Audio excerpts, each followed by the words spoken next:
The assembly hall was the largest structure ever built by any species in the known galaxy. It floated in the empty space between three great nebulas, far from any star system, a symbol of unity and cooperation.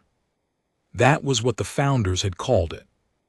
Anyway, Ambassador Elena Vasquez knew better. After 63 years of membership in the Galactic Concil, humanity had learned that the assembly hall was not a place of unity. It was a place where the powerful reminded the weak of their place. Elena stood at the human delegation's platform, positioned at the outermost ring of the circular chamber. From here she could barely see the center of the room, where the three core species sat on elevated platforms made of crystal and light. The Valorans, with their tall bodies and forearms, looked down at everyone else with the calm patience of a species that had ruled for 12,000 years. The Keth Collective, a hive mind of insect-like creatures, buzzed and clicked in their shared consciousness. And the Morath ascendancy, massive beings with gray skin and too many eyes, watched everything with cold calculation. These three species had built the conquered. They had written its laws. They had decided who could join and who would be destroyed. And for 12 millennia, no one had challenged them. Elena adjusted her formal jacket and looked at the other human delegates behind her. There were 12 of them, representing Earth and its 47 colony worlds, compared to the hundreds of delegates from the core species. They were nothing. A small group at the edge of a vast room, easily ignored and often forgotten. That was exactly how the core species wanted it. "The session will begin," announced a mechanical voice that echoed through the chamber. "All species will observe proper protocol." Elena had heard these words thousands of times. Proper protocol meant that junior species would speak only when allowed. It meant that humans would wait for hours while the core species discussed matters among themselves. It meant that any petition from humanity would be delayed, reviewed, and ultimately denied. She had been ambassador for 11 years. In that time, she had submitted 42 formal requests for colony rights in the outer reach, a region of space so far from the galactic center that no other species wanted it. Every single request had been denied. The reasons changed each time, but the result was always the same. Humanity was not allowed to grow. Elena had accepted this for a long time. She had told herself that patience was the answer. Humanity was young. They had only discovered faster than light travel 80 years ago. The core species had been sailing between stars when humans were still living in caves. Perhaps Elena had thought they simply needed to prove themselves. Perhaps if they followed every rule and showed proper respect, they would eventually be accepted. She did not believe that anymore. The data pad in her hand felt heavy. It contained files that had arrived from Earth just 6 hours ago, transmitted through secure channels that even the Concord's intelligence services did not know about. Elena had read the files 3 times.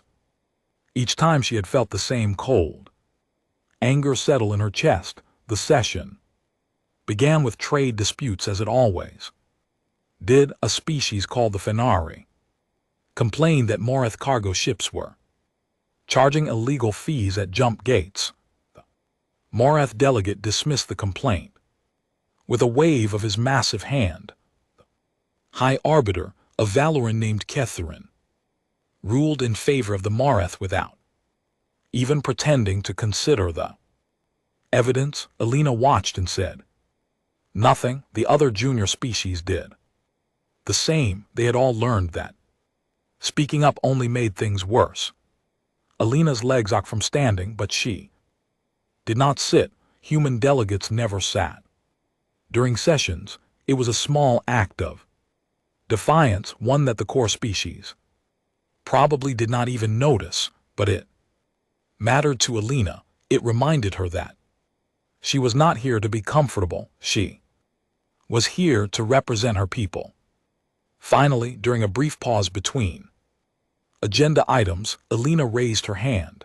The chamber fell silent. Humans rarely requested the floor. When they did, it was usually to make some minor administrative request that would be quickly denied. High Arbiter Kethvon looked at her with his large dark eyes. His forearms were folded across his chest in the Valorian expression of mild annoyance. The human delegation wishes to speak. Yes, High Arbiter, Alina said. Her voice was calm and clear. I have a matter of urgent importance to bring before the assembly. Urgent importance. The KE collective speaker made a sound that might have been laughter. What could be urgent to a species that has existed for such a short time? Alina ignored the insult. She had heard worse. I request permission to address the full assembly on a matter of galactic security. This caused a stir. Junior species did not speak about galactic security. That was the domain of the core species alone. Kephorin and LT Unc and GT eyes narrowed. This is highly irregular, I understand, High Arbiter, but the matter cannot wait. There was a long pause. The three core species exchanged looks that Alina could not read. Finally, Kethorin nodded. Slowly, you may speak, human, but be brief. The assembly has important matters to discuss. Alina stepped forward to the speaking platform. Small circle of light in the center of the chamber. She felt the eyes of 1,000 delegates on her. Some were curious, some were annoyed, most simply did not care. She took a deep breath and began. 63 years ago, humanity joined the Galactic Concord. We were told that membership would bring peace, prosperity, and protection. We were told that the Concord existed to help all species grow and thrive together. We believed these words. We followed every law, paid every tariff, and showed respect to species far older and more powerful than ourselves. She paused, looking around the chamber. We were patient when our requests for colony rights were denied. We accepted the decisions and tried again. When our trade ships were charged fees that other species did not pay, we paid them without complaint. When our people were treated as lesser beings, we told ourselves that this was the price of being young. We told ourselves that things would get better. Even the Keth had stopped their constant buzzing, but things did not get better. Alina continued, and this morning I learned why. She touched her data pad, and the files she had received from Earth appeared on every screen in the chamber.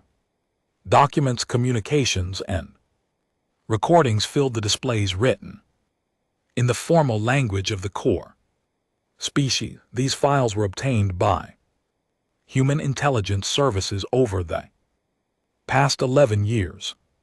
Alina said they document a secret agreement between the Valor High Council, the Cath Collective, and the Morath Ascendancy, an agreement called Operation Quiet Extinction. The Morath delegate rose from his seat, his many eyes wide with shock. This is outrageous. These documents are clearly forgeries. Alina ignored him. Operation Quiet Extinction has one goal: to ensure that humanity never becomes a Significant power in the galaxy. The methods include economic suppression, technological embargoes, and denial of expansion rights. The documents also describe contingency plans for the sterilization of human colony worlds if our population continues to grow. The chamber erupted. Delegates from dozens of species were shouting, demanding explanations, calling for order.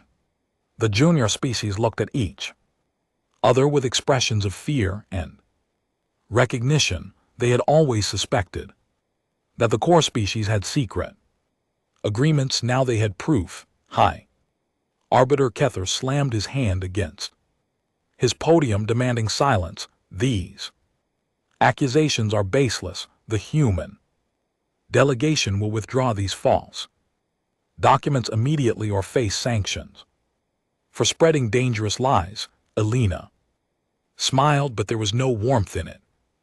The documents include communication codes that can be verified by any species with sufficient technology. They include timestamps, authorization, signatures, and references to previous operations against other species that no longer exist. She looked directly at the High Orbiter. The Valen, the Drawex, the Morwen, all of them were once members of this conquered. All of them are now extinct. Your own records say they died out naturally or destroyed themselves through war, but these documents tell a different story. The silence that followed was absolute.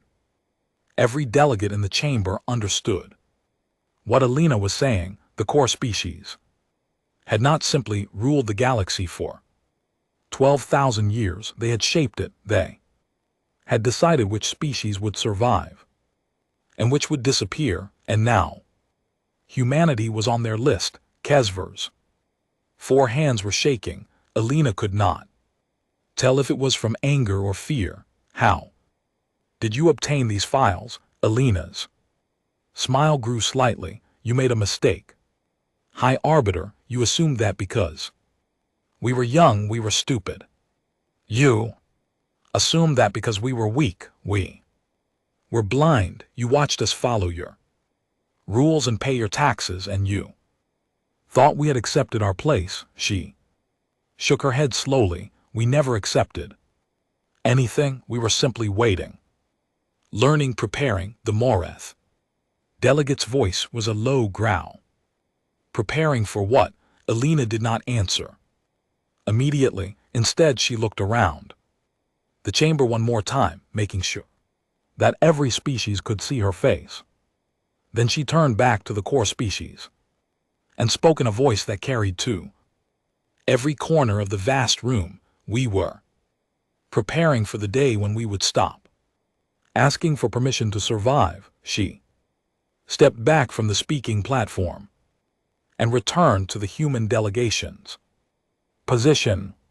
Behind her, the 11 other human delegates stood in perfect stillness, their faces showing no emotion. Assembly Hall had seen many dramatic moments in its long history, but it had never seen anything like this. A junior species had just accused the rulers of the galaxy of genocide and conspiracy, and instead of begging for mercy, they had smiled. High Arbiter Ketheron stared at the human platform for a long moment.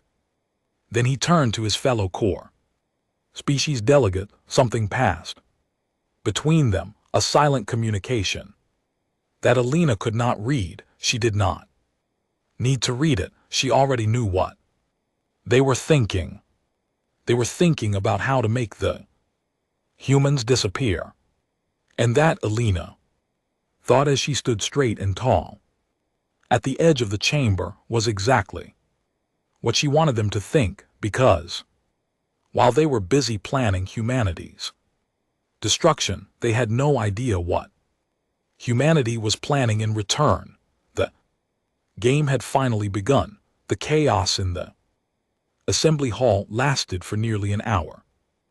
Delegates shouted at each other in dozens of languages. Security drones flew overhead, their sensors scanning for weapons or threats. The three core species sat on their elevated platforms and said nothing, their faces impossible to read. Elena Vasquez stood at the human platform and watched it all with calm patience. She had expected this reaction. In fact, she had counted on it. The junior species were the most affected. Many of them had lost friends and allies over the centuries. Species that had simply vanished one day, their colonies empty, their ships drifting without crews. The official explanation was always the same: internal conflict, plague, or natural disaster. But now they knew the truth. The core species had been pruning the galaxy like a gardener removes leaves. A delegate from the Fenari, the small furry species that had complained about trade fees earlier. His whiskers were trembling with fear. Ambassador Vasquez, he said in a low voice, are you certain about these documents? If you are wrong, the core species will destroy your people. They will not even hesitate. Elena looked down at the small creature. I am certain, she said, and I know what we are risking, but the alternative is to wait quietly while they destroy us. Anyway, at least this way we have a chance. The Finari delegate nodded. Slowly, I hope you are right, human, for all our sakes. He returned to his platform, looking smaller than before. Elena understood his fear. The Finari had been members of the Conquered for 3,000 years. In all that time they had never challenged the core species. They had survived by being useful, by being quiet, by being no threat to anyone. It was a strategy that had kept them alive. Elena did not judge them for it. Every species found its own way to survive. But humanity had tried the quiet approach for 63 years, and it had led them to the edge of extinction. Now it was time to try something different. High Arbiter Ketverin finally raised his hand and the chamber fell silent. His voice was cold and controlled when he spoke. The human delegation has made serious accusations against the core species. These accusations are based on documents that have not been verified by independent observers. Until such verification can be completed, the Assembly will treat these claims as unproven. Elena had expected this response. Delay and denial. It was how the core species had always handled challenges. They would form a committee, launch an investigation, and quietly make the problem disappear. By the time the investigation was complete, humanity would be just another footnote in galactic history. With respect, High Arbiter, Elena said, stepping forward. Again, verification is already possible. Every document contains authentication codes that match Valoran security protocols. Any species with level 3 encryption access can confirm their authenticity within minutes. This caused another stir in the chamber. Level 3 encryption was supposed to be unbreakable. The fact that humans had not only obtained documents protected by this encryption, but also understood how to verify them was deeply troubling to the core species. The KTH collective speaker clicked rapidly, a sign of agitation in their species. How did the humans obtain level 3 access? This is impossible. Their technology is too primitive. Elena allowed herself a small smile. We have had 63 years to study your systems, collective. We learned your languages, your protocols, and your weaknesses.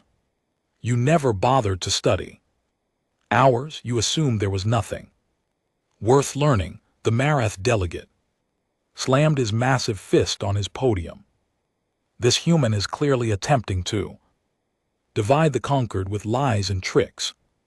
I call for the immediate arrest of the entire human delegation under Section 47 of the Conquered Security Act, Section 47.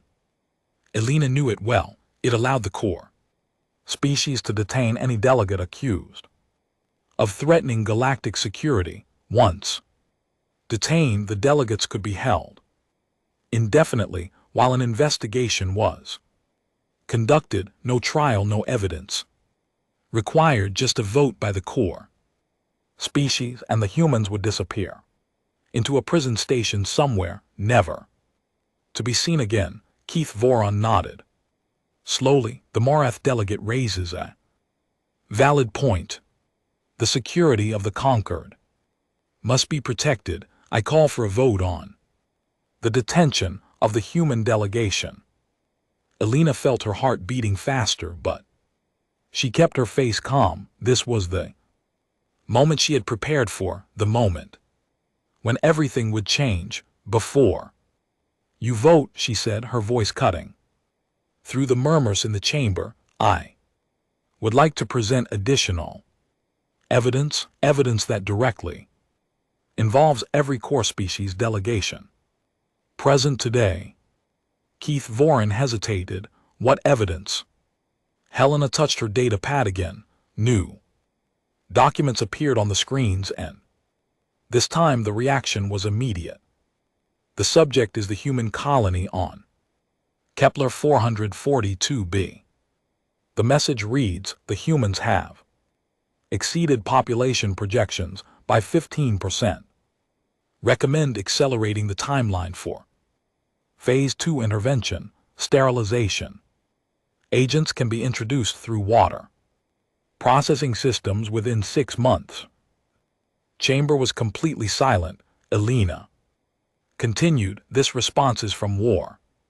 Commander, the rule agreed. Humans breed faster than anticipated. Their genetic diversity makes targeted biological agents difficult. Recommend full sterilization of all adult females, and the colony can be disguised as a medical assistance program. She looked up from the data pad, her eyes meeting Cathorine's. The colony on Kepler 442b received a medical assistance program from the Valoran Health Initiative 11 years ago. Since then, the birth rate on that colony has dropped by 92%. The colonists believe they are suffering from an unexplained fertility crisis. They have been begging the conquered for help for nearly a decade. The Fenari delegate was weeping openly. Other junior species delegates were holding each other, their bodies shaking with fear and grief. They had suspected, but they had never known for certain. Now they knew. You have been killing us, Elena said slowly, quietly, and carefully. You smile at us in this chamber, and then you go back to your ships and plan our extinction. You have done it before to other species. You are doing it now to us, and if we had not discovered these documents, you would have continued until humanity was just another name on a list of species that no longer exist. Kepharon finally spoke, his voice barely a whisper. How did you find these communications? They were protected by the highest security measures in the galaxy. Elena nodded. Yes, they were, and for a long time we could not break them, but you made one mistake, High Arbiter. You assumed that the only threat would come from outside. You never imagined that the threat might come from within your own systems. She turned to look at the KE collective delegation. 23 years ago, a human scientist named Dr. Sarah Chen developed a new method of artificial intelligence. It was based on a principle that no other species had ever explored: the ability to learn from Mistakes rather than simply processing. Data. This AI learned the Valorant encryption systems not by breaking them directly, but by studying how they were used. It watched patterns, analyzed habits, and predicted passwords. The catch speaker hissed, "This is impossible. AI systems cannot learn in this way. Your AI systems cannot," Alina agreed, "but ours can because we built them differently. We did not try to copy what already existed. We created something new." This was the part that Alina knew would hurt the most. The core species believed that they were the most advanced civilizations in the galaxy. They believed that younger species could only ever catch up, never surpass them.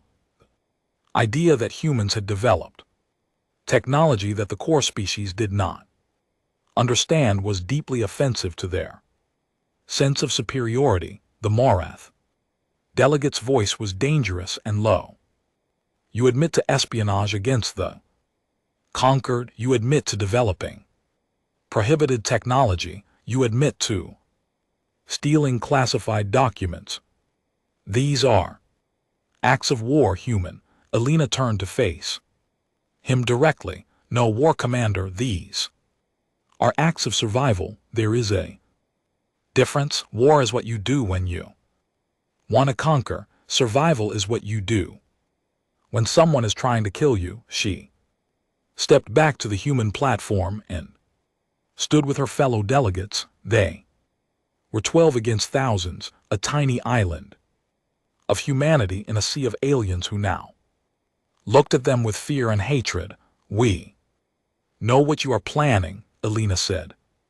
"We know about Operation Quiet Extinction. We know about the biological agents, the economic sabotage, and the fleet movements that you think we have not noticed. We know everything, Kev." Vorin leaned forward, his dark eyes fixed on Alina. "And what do you intend to do with this knowledge, human? Expose us? The junior species will not help you. They are too afraid. Attack us. You have 47 warships. We have 47,000. You cannot win this fight." Alina nodded slowly. "You are correct, High Arbiter. We cannot win a direct fight, but we are not planning to fight directly. We are planning something much worse." She smiled, and for the first time Keth Veron looked truly afraid. "Tomorrow, at the start of the next session, I will present humanity's formal response to Operation Quiet Extinction. I suggest that every delegation be present. What we have to say will affect everyone in this chamber." Without waiting for a response, Alina turned and led the human delegation toward the chamber doors. Behind her, the core species watched in silence. They had expected the humans to beg for mercy or to threaten war or to simply collapse in fear. They had not expected this quiet confidence, this calm certainty. As she walked, Alina heard the whispers spreading through the chamber. The junior species were talking among themselves, asking questions that they had never dared to ask before. The core species were trying to regain control, but for the first time in 12,000 years they were not sure how. In fact, Alina knew that the hardest part was still to come. Tomorrow humanity would show its true hand, and the galaxy would never be the same again. She just hoped that humanity would survive to see what came next. Alina Vasquez did not sleep that night. She sat in her small quarters on the human diplomatic ship, staring at the stars through her window and thinking about what she would say. The next day, the words had been prepared for years, rehearsed 1,000 times in secret meetings on Earth, but now that the moment had arrived, they felt heavy in her mind. Her communication device beeped. A message From Earth encrypted and bounced through 7 relay points to avoid detection. She read it quickly, all assets in position awaiting your signal, good luck ambassador, humanity is watching.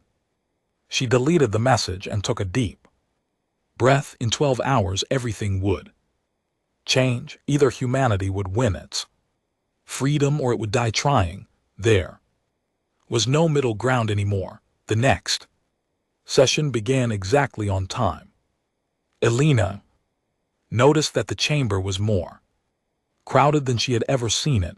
Every species that had a delegation in the assembly was present, from the smallest junior members to the 3 core species.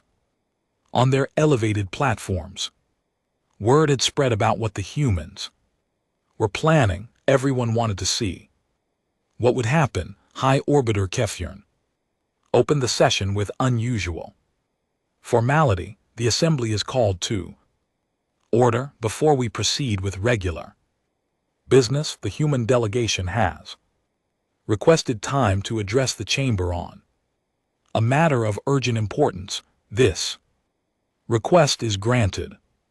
Elena walked to the speaking platform.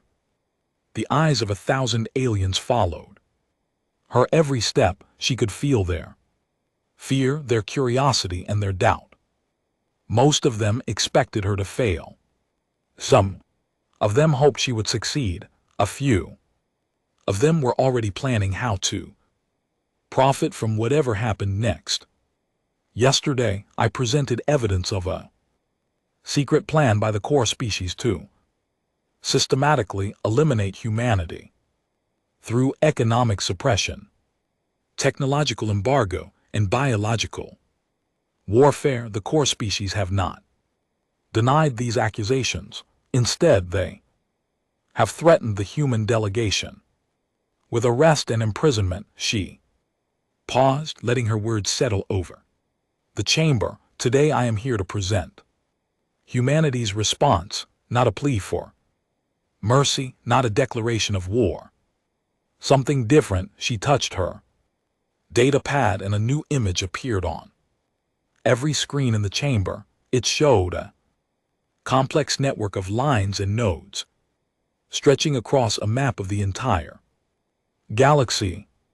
This is the Concord's FTL relay network. Elena said it consists of 473 relay stations positioned at strategic points throughout civilized space. These relays allow ships to travel between star systems in hours instead of centuries. Without them, galactic civilization would collapse within a generation. The core species delegates shifted uncomfortably. They knew what the relay network was. Of course, they had built it 12,000 years ago. It was the foundation of their power. What most species do not know, Elena continued, is that the relay network has several critical weaknesses, single points of failure that, if disrupted, would cause a cascade effect throughout the entire system. The Morath delegate rose to his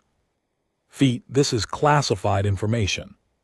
How do the humans know about relay vulnerabilities? Elena ignored him. Over the past 60 years, humanity has conducted a detailed study of the relay network. We have identified 732 vulnerabilities, including 47 that would cause total system failure if exploited.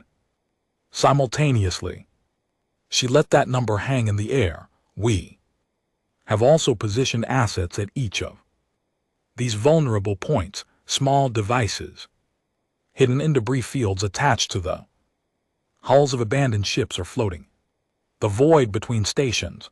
These devices are not weapons in the traditional sense. They are disruptors. Each one can generate an electromagnetic pulse powerful enough to disable a relay station permanently. The chamber erupted in noise. Delegates were shouting, demanding explanations, accusing humans of terrorism. But Elena noticed Something else, the core species were not shouting, they were sitting in absolute silence, their faces showing the first signs of real fear. Kevorin raised his hand for silence. When the chamber finally quieted, he spoke in a voice that was almost a whisper. You are threatening to destroy the relay network. Alina shook her head. No, High Arbiter, I am not threatening anything. I am explaining our insurance policy. She touched her data pad again and new data appeared on the screens. The devices I mentioned are connected to a system we call the dead man's switch.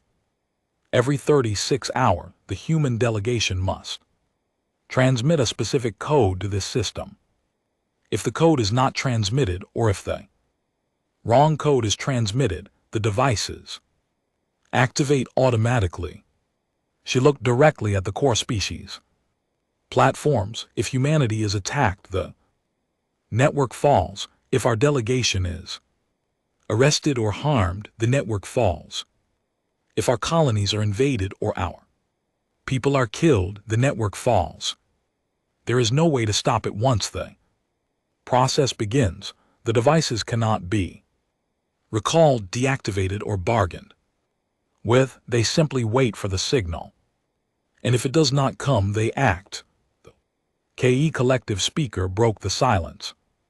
This is madness. You would destroy galactic civilization over a political dispute. No, Alina said firmly, we would destroy galactic civilization to prevent our own extinction. We do not want to use this system. We built it because we had no other choice. When a species is facing systematic genocide, it must find leverage wherever it can. The Mareth delegate's voice was a dangerous growl. We could destroy your home world before your devices even activated. Earth would burn, and then we would find and disable your dead man switch. Alina nodded. You could try, but our system is not based on Earth. It is distributed across hundreds of locations, many of them outside conquered space entirely. You do not know where they are. You do not know how many there are, and even if you found some of them, you would not find all of them before the deadline passed. She smiled slightly. We learned from the species that came before us, War Commander Thay, the Drothex, the Morwen. They all made the same mistake. They tried to fight you with conventional weapons. They tried to play by rules that you had designed to ensure their defeat. We decided to play a different game. Kevon leaned forward. What do you want, human? This was the moment Alina had been waiting for, the moment when the most powerful beings in the galaxy asked a human what she wanted. We want three things, she said. First, full recognition of humanity as a sovereign power with the same rights and privileges as the core species. This includes voting rights in the assembly, access to all trade routes, and the ability to expand into any unclaimed territory without restriction. She paused. Second, the immediate and permanent end to Operation Quiet extinction. All biological agents currently affecting human populations must be identified and neutralized. Medical teams must be sent to every affected colony to repair the damage. That has been done. And third, Kethoron asked, for 63 years, humanity has been denied fair treatment, overcharged for basic services, and excluded from opportunities that other species received freely. We want compensation for these losses. The amount can be negotiated, but it must be significant enough to demonstrate that the conquered takes our grievances seriously. The Morith delegate laughed, a harsh sound that echoed through the chamber. You are demanding tribute from us. You are Nothing but a minor species with a collection of bombs you dare to make demands of the powers that built this galaxy. Alina turned to face him. Directly, yes, War Commander, we dare. Because we have learned something important about power. It is not about the size of your fleet or the age of your civilization. It is about what you are willing to do, and we are willing to do whatever is necessary to survive. She looked around the chamber, addressing all the delegates. I know what you are thinking. You are thinking that the humans are bluffing, that no species would actually destroy the relay network and condemn the galaxy to centuries of isolation, that we are just trying to scare you into making concessions. She shook her head slowly. We are not bluffing. Humans have a long history of choosing destruction over surrender. We have burned our own cities rather than let invaders take them. We have poisoned our own fields rather than feed our enemies. We have fought wars that killed millions of our own people because we refused to submit. Her voice grew harder. You have spent 60 years trying to quietly exterminate us because you were afraid of what we might become. You were right to be afraid, not because we are stronger than you or smarter than you, but because we are stubborn beyond all reason. We do not give up, we do not surrender, and we do not die quietly. Keith Voran was silent for a long moment, then he spoke carefully. Significant, they would require fundamental changes to the structure of the conquered. This is not a decision that can be made quickly. I understand, Alina said. That is why we are giving you 30 days. 30 days to discuss our terms, to verify our capabilities, and to decide how you want to respond. During this time, the dead man switch will remain active. Our delegation will continue to transmit the required codes.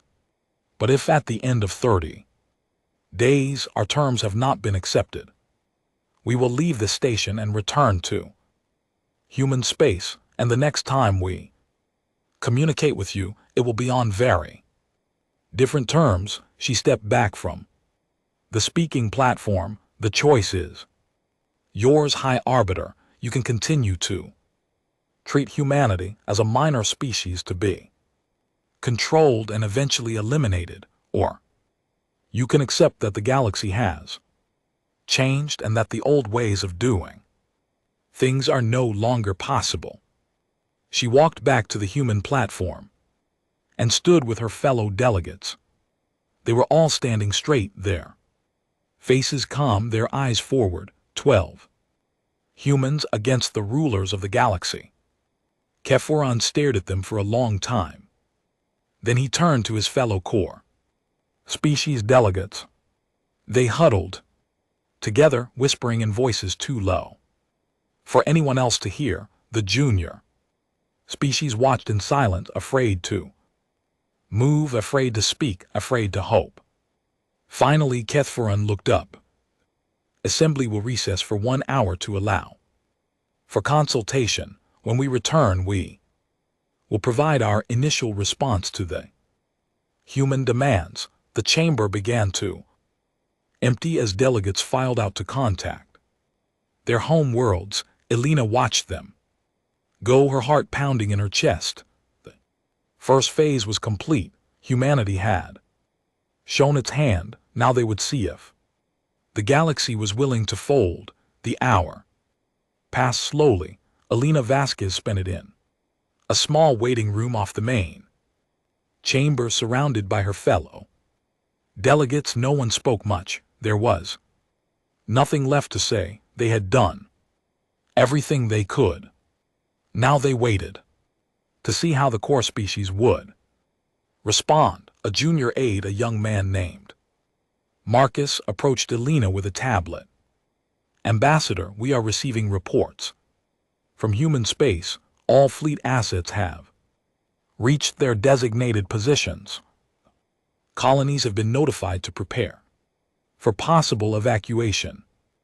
Elena nodded. Good, make sure the emergency protocols are ready to activate at my signal. Marcus hesitated. Ambassador, do you really think it will come to that? Elena looked at him. He was only 24 years old, born on a colony world that had never known anything but conquered rule. He had grown up believing that the galaxy was ordered and stable, that the rules existed to protect everyone. Now he was learning that the rules only protected those who made them. I do not know, Elena said. Honestly, the core species are not used to being challenged. They may decide that destroying humanity is worth the cost of losing the relay network, or they may decide that we are bluffing and call our bluff. I cannot predict what they will do, and if they do attack us. Elena was silent for a moment. Then we will do what humans have always done. We will fight until we cannot fight anymore, and we will make sure that they remember the cost of crossing us for a very long time. The signal came to return to the chamber. Elena led her delegation back to their platform and waited as the room filled with delegates from every corner of the galaxy. The atmosphere was tense. Everyone could feel that something important was about to happen. High Arbiter Keth Thorne took his place on the elevated platform. His face was unreadable, but Elena noticed that his 4 hands were clasped tightly together. The other core species delegates looked equally troubled. Whatever they had decided during the recess, it had not been an easy choice. The session will come to order, Keth Thorne announced. The core species have consulted regarding the human demands. We are now prepared to offer our response. The chamber fell completely silent. The conquered acknowledges that humanity has legitimate grievances regarding its treatment over the past 63 years. We are prepared to discuss reforms to trade policies, tariff structures, and expansion rights. However, the specific demands made by the human delegation go far beyond reasonable accommodation. Elena's heart sank slightly, but she kept her face neutral. K. Thorin continued. Full recognition as a core species is not possible. The criteria for core species status were established 12,000 years ago and cannot be changed by a single vote. The conquered also cannot accept responsibility for alleged biological programs, as these allegations have not been verified by independent observers. He paused. Most importantly, the threat posed by the human dead man switch cannot be allowed to stand. Conquered cannot negotiate under duress. Therefore, we propose the following. Human delegation will immediately deactivate their devices and submit to a formal security review. In exchange, the conquered will establish a committee to investigate human grievances and recommend appropriate reforms within 1 standard year. Elena almost laughed. Committee, a 1-year investigation. It was the oldest trick in the Conquered's playbook. Promised to study the problem, then delay until the problem went away. The humans would disable their only leverage, and within a year they would be quietly eliminated, just as the original plan intended. She stepped forward to the speaking platform. High Arbiter, with respect, this proposal is not acceptable. Kefren's eyes narrowed. It is the only proposal you will receive. Then we are finished here. The words hung in the air like a physical weight. Elena saw shock ripple through the chamber. No species had ever simply rejected a core species proposal. Proper response was to beg for better terms, to accept partial concessions, to show gratitude for whatever scraps were offered. Elena did none of these things. Humanity came to this assembly in good faith, she said. We presented evidence of systematic crimes against our people. We offered terms that would allow us to coexist peacefully with the conquered. We gave you time to consider and respond. Instead, you have offered us nothing. You have asked us to surrender our only protection in exchange for a promise to think about our concerns. This is not negotiation. This is an insult. The Marath delegate rose, his massive form casting a shadow over half the chamber. You dare speak of insults? You are a minor species that has existed for the blink of an eye. You have no right to demand anything from powers that were building civilizations when your ancestors were hunting with sticks and stones. Elena turned to face him directly. You are correct, War Commander. We are young, we are small. We have existed for only a moment compared to your ancient species, but age does not grant wisdom, and size does not guarantee survival. She looked around the chamber, addressing all the delegates. You have ruled this galaxy for 12,000 years by making other species afraid. You have destroyed civilizations, murdered billions, and called it maintaining order. You have convinced yourselves that you have the right to decide who lives and who dies. Her voice grew stronger. But you forgot something.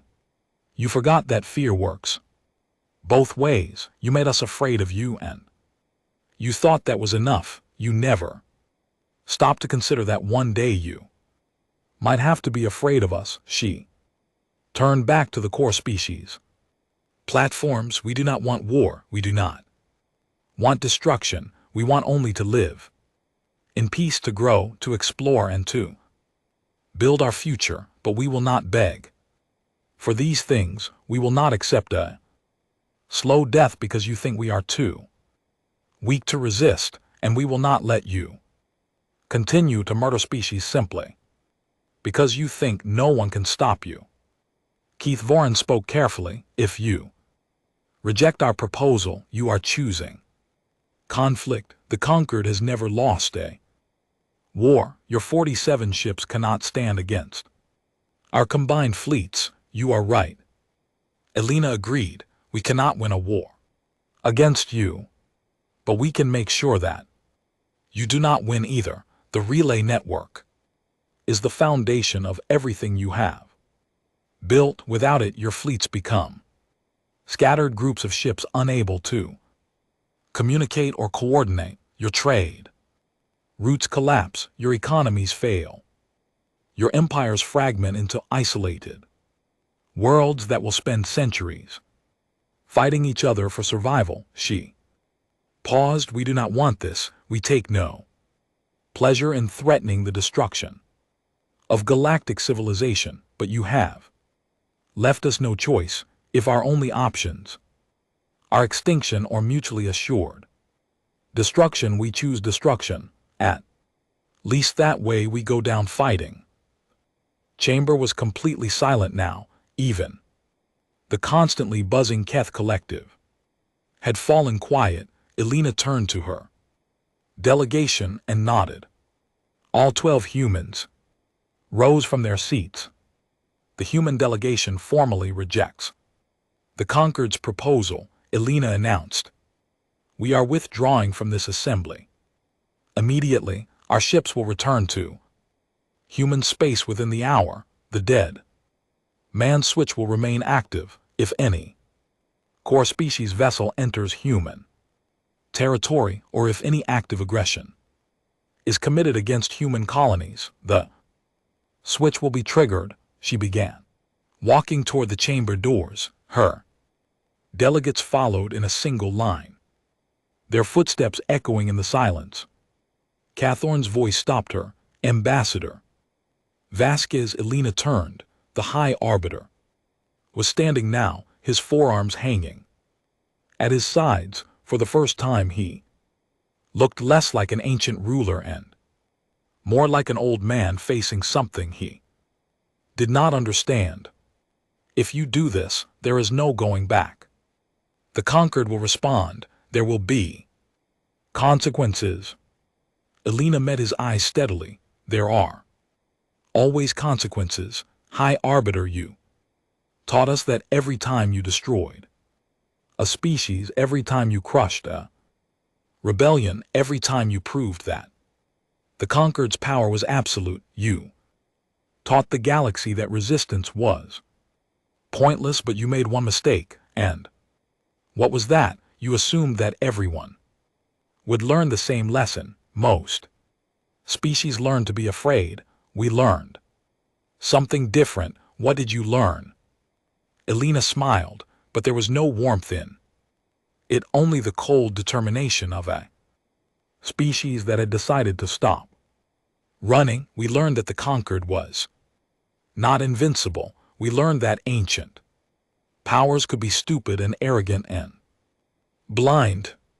We learned that if we were smart enough and patient enough and brave enough, we could build weapons that even you could not defeat. She turned back toward the door. You had 63 years to make us your allies. You chose to make us your enemies instead. Now you will live with the consequences of that choice. The human delegation walked out of the assembly chamber. The massive doors closed behind them with a sound that echoed through the room like the closing of a tomb.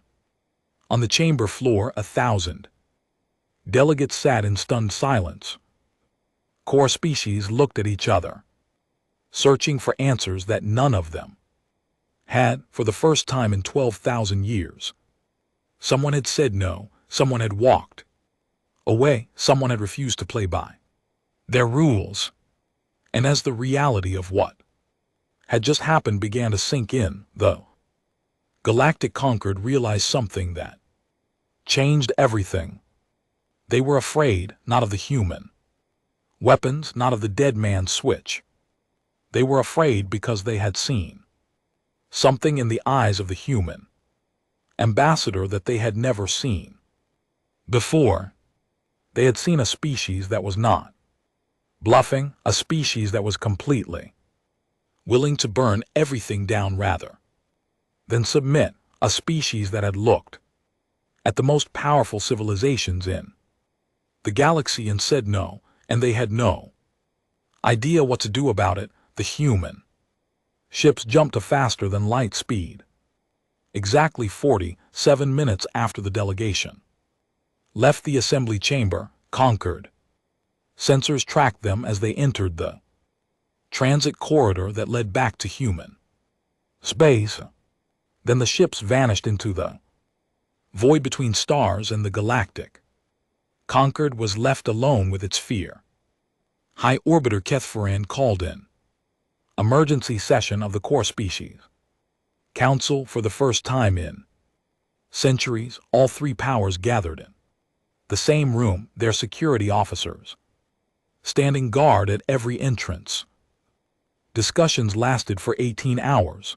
The Marath war commander spoke first. We must attack immediately, destroy their home world before they have time to prepare, show the galaxy that defiance has consequences, and trigger their dead man's switch. KTH Collective's primary speaker clicked. Angrily, the network would collapse. Our entire civilization depends on those relays. Then we find the devices and disable them, the war commander insisted. We have the largest intelligence network in the galaxy. We can locate human assets. Keith Voron shook his head slowly. The humans have had 60 years to hide these devices. They know our search methods, our sensor capabilities, our blind spots. Even if we found 90% of them, the remaining 10% would be enough to cause catastrophic damage. The council fell into an uneasy silence. For 12,000 years, the core species had faced every challenge with the same basic strategy: overwhelming force, combined with careful manipulation.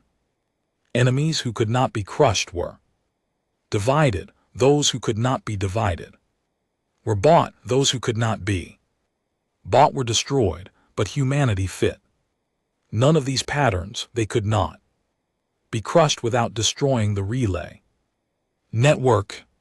They could not be divided because they were too unified. They could not be bought because they wanted something that money could not provide. And they could not be destroyed without consequences that the core species were not willing to accept. We have never faced an enemy like this. Kevoron admitted they are not fighting for territory or resources or power. They are fighting for survival, and species fighting for survival are willing to accept losses that rational actors would never consider. The Mareth war commander leaned forward. Then what do you suggest? Surrender to a species that has existed for less than 100 cycles? I suggest we accept reality, Kethvon said. The humans have outmaneuvered us. They saw our plan before we could execute it. They built a weapon we cannot counter, and they demonstrated the will to use it. These are the actions of a mature and dangerous opponent, regardless of their age. The discussions continued for hours more. Intelligence reports arrived constantly, painting an increasingly alarming picture. Human colonies were evacuating non-essential populations to hidden stations deep in uninhabited space. Military vessels were moving to defensive positions around key worlds. Most troubling of all, the humans had begun broadcasting their evidence of Operation Quiet Extinction on every frequency in the galaxy. Within days, every junior species in the Conquered would know the truth about what the core species had done. 3 days after the humans walked out of the assembly, the Fenari formally requested an emergency session to discuss matters of species security. The request was supported by 47 other junior species delegations. For the first time in living memory, the small powers of the galaxy were acting together. They are organizing against us, the Mareth war commander observed. The humans have inspired a rebellion. The humans have done nothing, Kevoron corrected. We did this to ourselves. We built a system based on fear and deception. The humans simply showed everyone what we really are. The following week, Conquered intelligence intercepted a communication between the Fenari government and the human diplomatic corps. The Fenari were offering to share intelligence about core species fleet movements in exchange for human protection. Similar offers were coming from a dozen other junior species. The galaxy was beginning to shift. The old order, which had seemed eternal and unshakable, was showing cracks, and at the center of this chain was a single species that had refused to accept its assigned place. On the 15th day after the walkout, Kethvorin called another meeting of the core species council, but this time his tone was different. I have spent 2 weeks studying the humans, he began, their history, their culture, their psychology. I have read their literature, watched their entertainment, analyzed their wars, and I have reached a conclusion that I do not like but cannot ignore. He looked at his fellow leaders. We made an error in our assessment of this species. We classified them as a threat to be contained and eventually eliminated.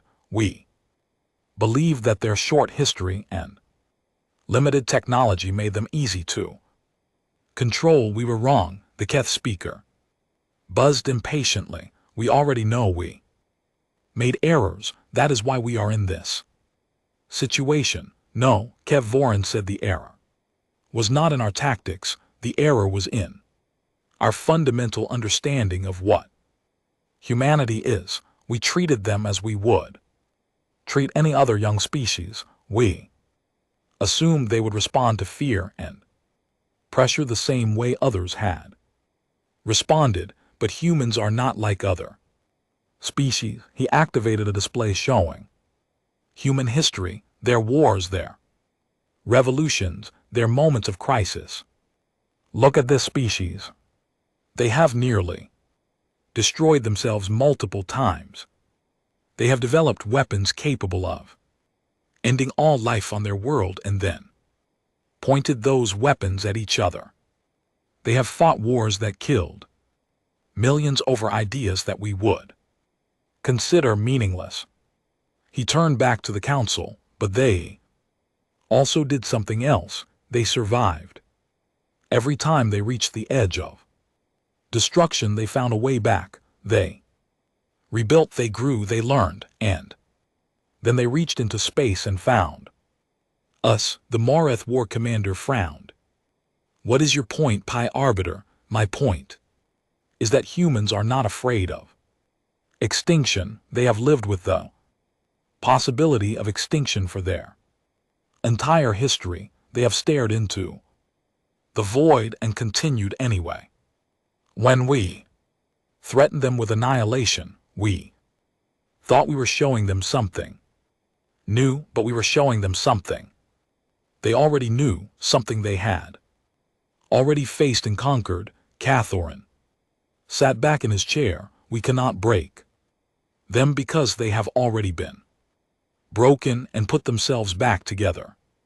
We cannot scare them because they have already been scared of things far worse than us. We cannot outlast them because they have spent their entire existence surviving against impossible odds.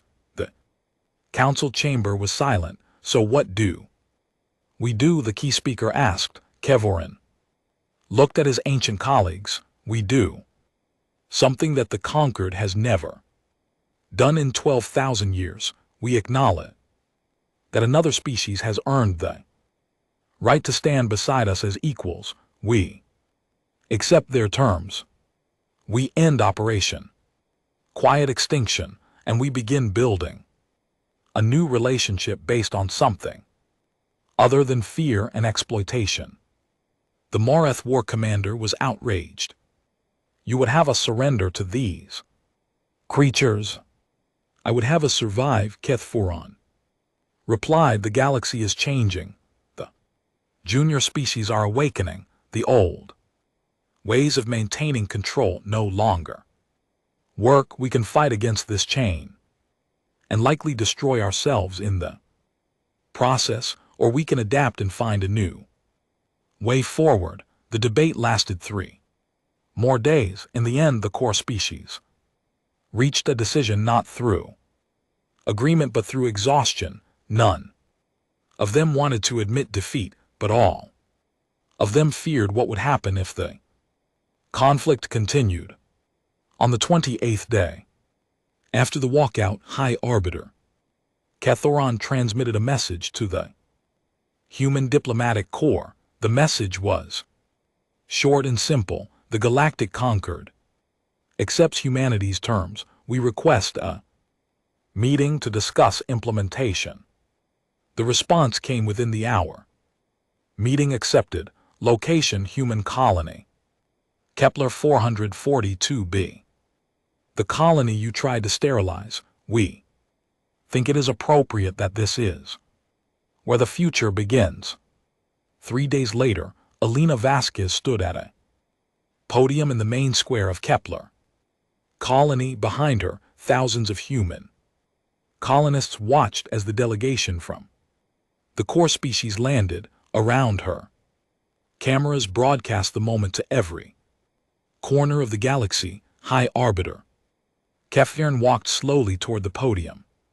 He looked older than Alina remembered, his forearms hanging heavily at his sides. When he reached her, he stopped and looked out at the crowd of humans, watching in silence. "Ambassador Vasquez," he said, "I have come to discuss the terms of our agreement." Alina nodded. "Welcome to human space, High Arbiter. We have much to talk about." The negotiations took months. There were arguments, setbacks, and moments when it seemed like everything would fall apart. But in the end, a new treaty was signed. The Treaty of Kepler, it was called. It recognized humanity as a sovereign power with full rights in the galactic community. It provided compensation for decades of economic harm. It established new rules for the treatment of all species, junior and senior alike. And in a section that many consider the most important, it required the dissolution of the old core species council and its replacement with a new galactic assembly where every species had an equal voice. Years later, historians would debate whether the humans had planned everything from the beginning or simply reacted brilliantly to circumstances as they developed. Some said that Alina Vasquez was the greatest diplomat in galactic history. Others said she was simply lucky. Alina herself never gave a clear answer. When asked about her strategy, she always said the same thing: humans are very good at surviving. When someone threatens our existence, we do not accept it. We do not negotiate with it. We find a way to end it, whatever the cost. The core species thought they knew what they were dealing with. They learned otherwise. And when the history books were written, that was the lesson that survived longest. The galaxy had thought it knew humanity. It had classified them as weak, young, and easy to control. It had been wrong.